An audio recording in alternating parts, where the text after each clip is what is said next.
All right, so take a look at the notes that I just passed out, and we're going to go ahead and start with cosecant. So we're going to start with the parent function,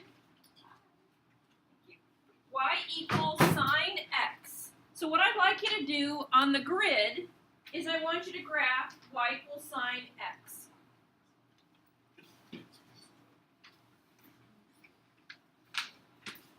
And I hope at this point that you can graph sine x and cosine x without a table, the parent functions, just the parent functions. So where does the sine curve start? At 0, 0. So I have the sine of 0 is 0. The sine of pi over 2 is 1. The sine of pi is 0. The sine of 3 pi over 2 is negative 1. And the sine of 2 pi. And I'm going around my unit circle, okay? I'm going through my unit circle. Then we're going to continue the pattern to the left. And let's get the 2 full period lengths here.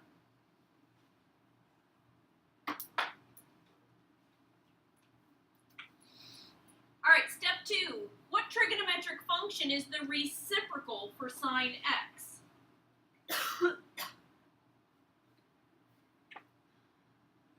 Cosecant x, okay? And cosecant x is 1 over sine x, okay? So what we're going to do is we're going to use the same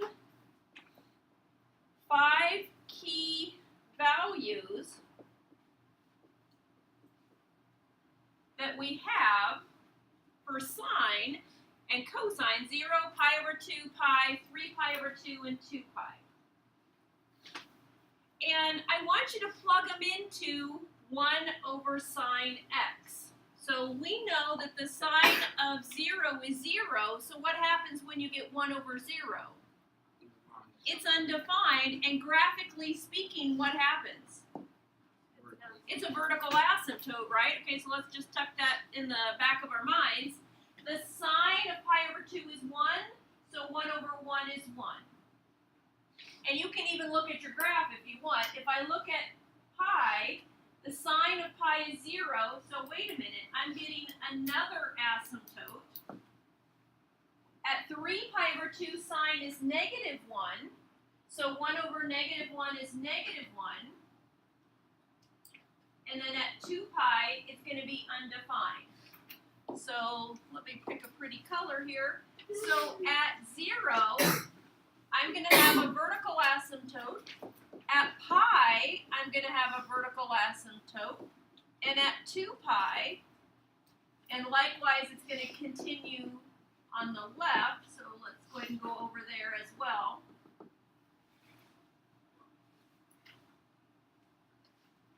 Now I know I've got a value, they're sharing a point here within the vertical asymptotes. Now I'm interested here, so okay, I've got 1 point, I've got 1 dot, but I know it's not 1 dot. So let's pick a value, a nice value, between 0 and pi over 2. And I'm going to choose pi over 6.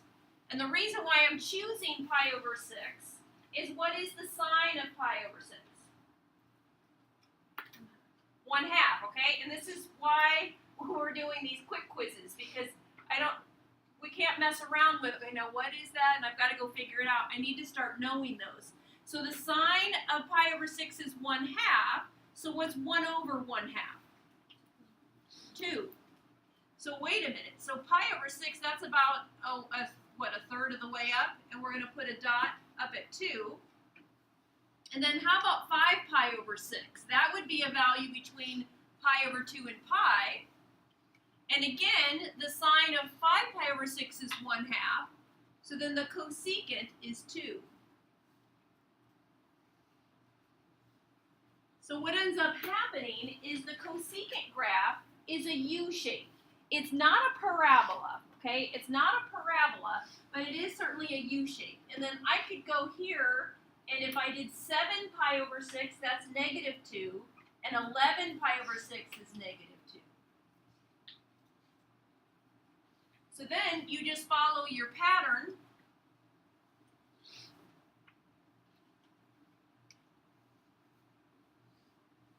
And this is, we just developed the cosecant graph, okay?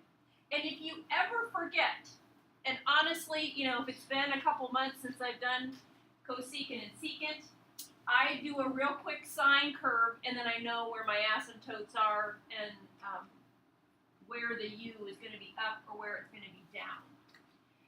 All right, so let's talk about vertical asymptotes. So the vertical asymptotes occur, it starts at 0 plus. Now, what's the period length? I guess because I want to talk about the period here. How long does it take for this to repeat? 2 pi. Okay, so the period is 2 pi, but with cosecant, it's not plus the period times k, where we had that for tangent graphs. It's going to happen at half the period. So that's going to be pi times k, where k is an integer. So there's 1 at 0, and then it's happening every pi is another vertical asymptote. You could tidy this one up. K pi, pi k, doesn't matter which order you write that.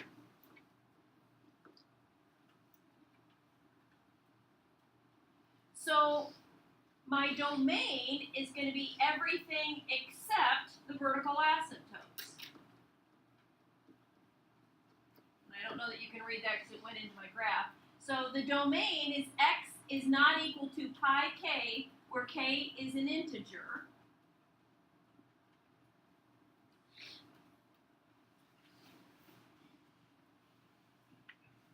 How about the range? It's not negative infinity to infinity, is it? If you look at mine where it's just the blue graph, okay, that the blue graph up here is cosecant. So what would my range be?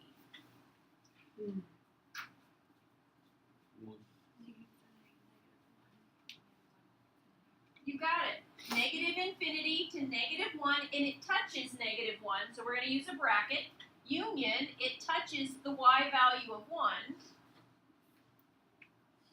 Now, we've talked about even and odd symmetry. If I fold this graph on the y-axis, does the left side match to the right? No. How about if you take your paper and turn it upside down? Does it look identical? Oh, it does, doesn't it? So that makes it odd, okay, because it has origin symmetry. It's an odd function with origin symmetry. Yes? So how do you get the values for the cosecant y variable undefined or undefined? Okay, do you recall that cosecant x is equal to 1 over sine x? So I took my parent graph that I have in red, and I plugged in 0 into 1 over sine x. So 1 over 0 is undefined. So I'm using the parent graph to produce my values for cosecant. All right, so now, let me pause, and I want you to try this second one. I want you to start with cosine, and I think I fixed it on there. Yeah, okay. So y equals cosine x. Graph 2 periods, and then sketch it. Do the reciprocal and see if you can come up with the table. It will be similar.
remember, cosine starts at 1.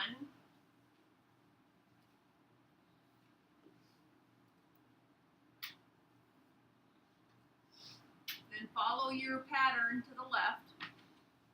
Quick refresher, periodic functions, wherever you started at that height, that y value is where it should end for each period length.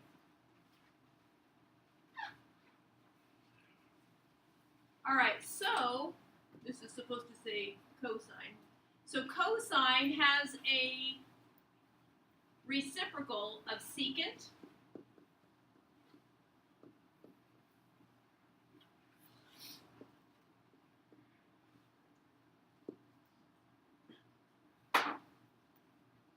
All right, so we're going to do something similar here.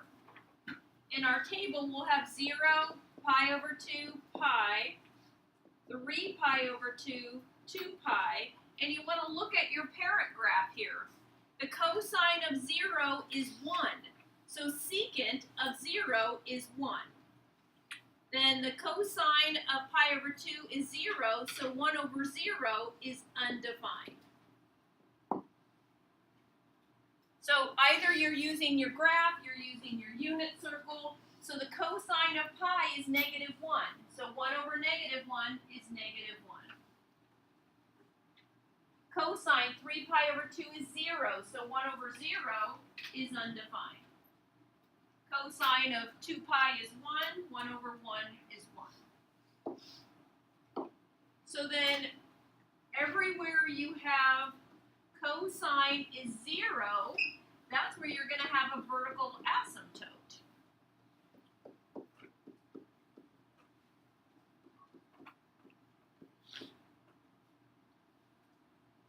And so secant and cosecant are these U shapes.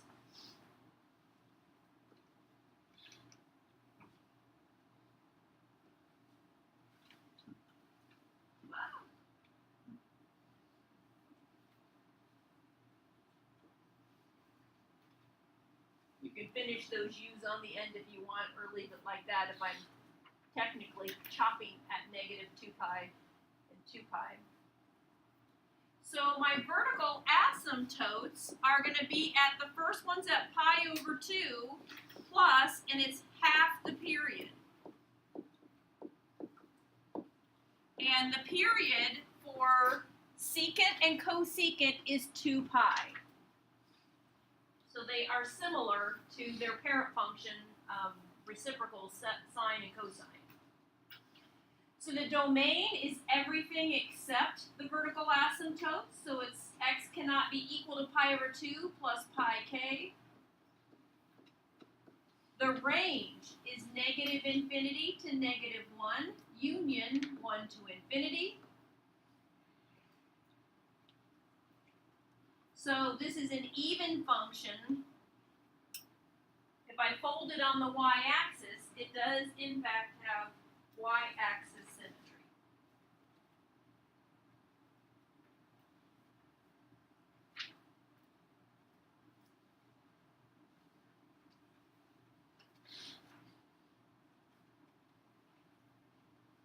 And again, secant, cosecant are not as common trig functions. That's why, like in regular algebra 2, we didn't graph these. You just don't see them as often. So, like I mentioned before, when I've got to pull that one out to work with it, I just go back to sine or cosine, and then I figure it out. That's the nice thing is it's not something you have to memorize, it's something you just figure it out. Where cosine is 0, that's where you're going to get a vertical asymptote. So any questions now on secant or cosecant? All right, go ahead and flip it, and we're gonna see if we have time for cotangent today. We'll come back to that, but I want us to just practice the secant and cosecant. So we'll pass cotangent for now, and this one. Okay, so look at number 1. It says class examples. Use the graph of y equals 3 sine pi x plus 1 below to graph y equals 3 cosecant pi x plus 1. So let's just pause a moment here. In the period, you do the same thing where you take 2 pi divided by b.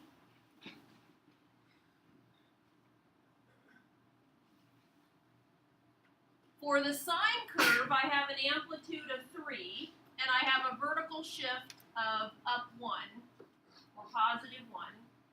There's no phase shift.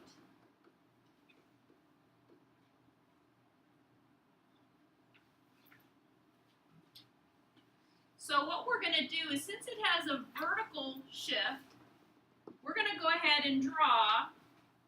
It's almost like taking our x-axis and moving it up 1 unit.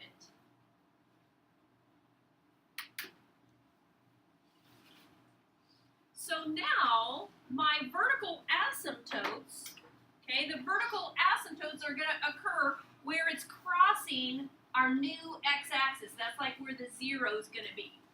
So we're going to put one here, and here,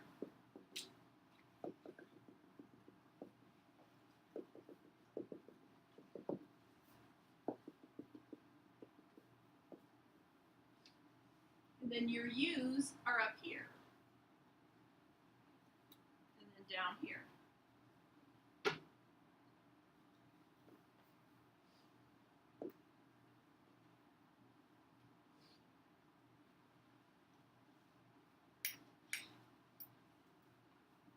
See how simple that is? Like if you just go back to the sine or cosine, and we know how to graph that, you can do cosecant very, very easily. Now something I want to mention to you, because you will be asked to come up with the equation if you're given the graph, and getting this A value, it's like it is the amplitude for the sine or the cosine, okay? So do you see from this new x-axis that I shifted up, it's 3 units here, 3 units here. Okay? So, how long is the period for cosecant here? So the period is 2. It is the same as the 3 sine pi x plus 1. Do you see that from here to here? That's 2 units. Yeah. Okay. All right, so let's look at number 2. It says graph 1 period of y equals 2 secant pi over 4x plus pi over 2 minus 1. Okay, that's a whole lot easier said than done. So let's go back to y equals 2 cosine pi over 4x plus pi over 2 minus 1. Okay, because that first one, I did the heavy lifting for you. So on this one, what we're going to do is we need to come up with the cosine graph, sketch it, and then you're just doing your reciprocal on it. So I've got an amplitude of 2. I've got a period that would be 2 pi over 4.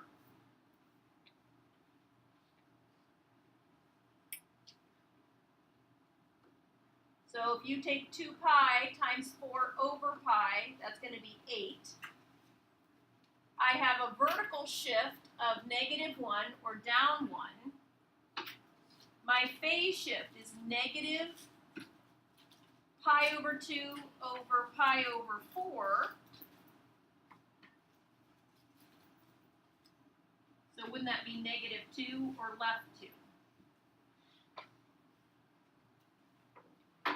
Alright, I'm going to pause, and for those of you that know how to shift your axes and you want to graph that way, terrific. If you need to do your mapping notation to get your 5 key points, do it that way. So I'm going to pause and let you sketch this however you sketch.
however you want to do this. So I have negative 2, 1 is a point.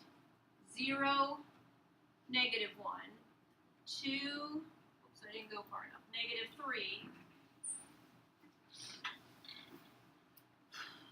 4, negative 1. And then 6, 1. Here was 1 period length. So then your vertical asymptotes are going to occur where it's crossing like the new x-axis. So that's going to be at 0 and at 4. You see that?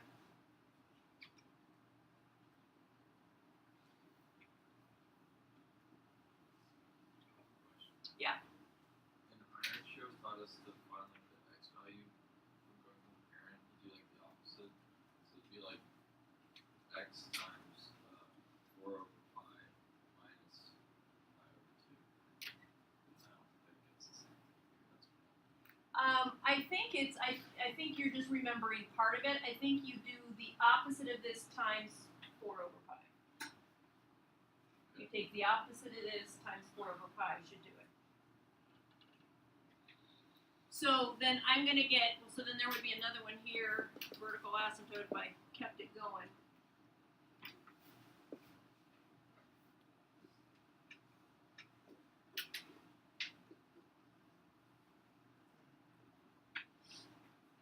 So then my vertical asymptotes are occurring at 0 plus. Now it's going to be half the period, so half of 8 is 4, so 4k.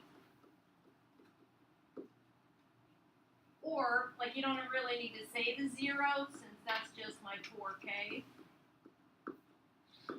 But it's okay if you did. Now let me ask you this question. Does secant and cosecant have an amplitude? No, because what's our definition of amplitude?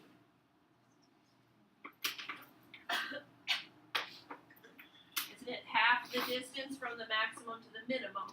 Which we can't find that because it's shooting up to infinity or down to negative infinity. All right. I'm going to go ahead and stop there just